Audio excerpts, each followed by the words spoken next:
自分の好きなものを、はっきり好きって言える、そういう日本人って少ないので素晴らしいと思います。Meanwhile, I get roasted for this a lot.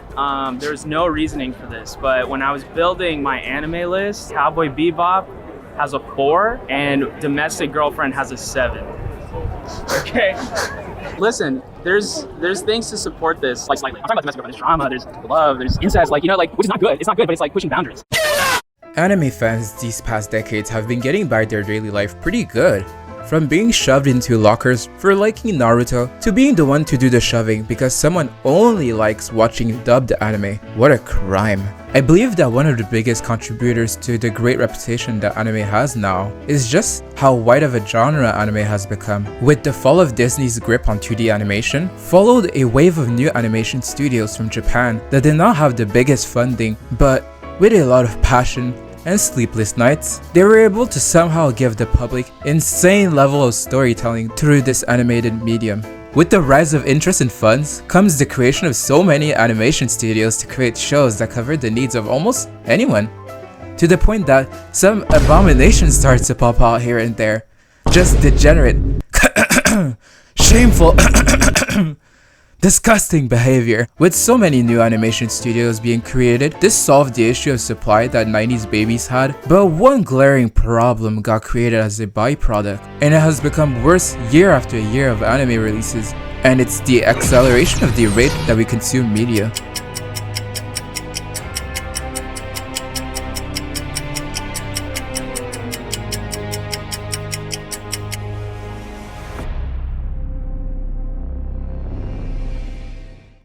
I'm sure that you noticed just how crazy the list of shows that get released each season just keeps getting ridiculously longer to the point that it starts to resemble what a year of anime would look like 10 years ago.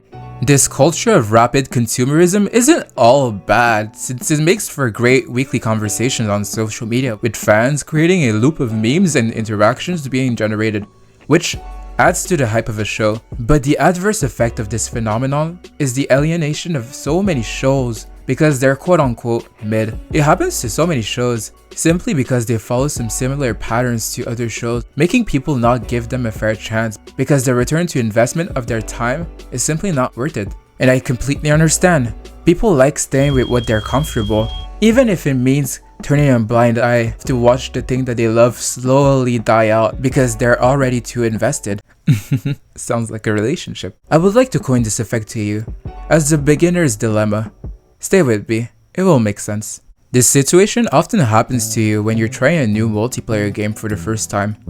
For the first month, the player base is genuinely just enjoying themselves in the new game by exploring all types of characters and builds, since no meta has yet to be established.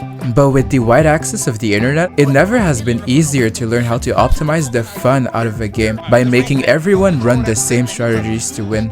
I bet you could remember as a kid just how hyped you were when those Call of Duty trickshot compilations would come out just because of how rare it was to see them.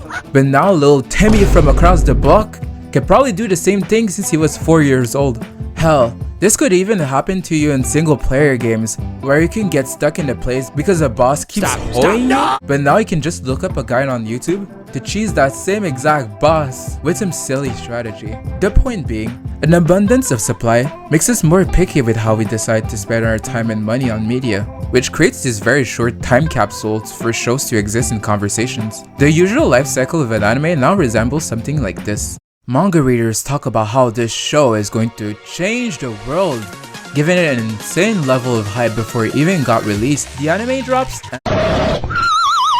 oh shit, this is the best show I've ever watched in my life, and it's over. This show comes back years later, and anyone is here? It's hard to come up with a middle ground because some shows will take forever to come up with a new season just to release 4 episodes and tell you, again, like, what do you mean? But at the same time, releasing anime in 2 annoying batches or in binge format is clearly affecting the peak of hype that a fandom can reach. Tell me in the comments if the amount of shows that you watched this year has dramatically went down, because I can't be the only one that's tweaking out.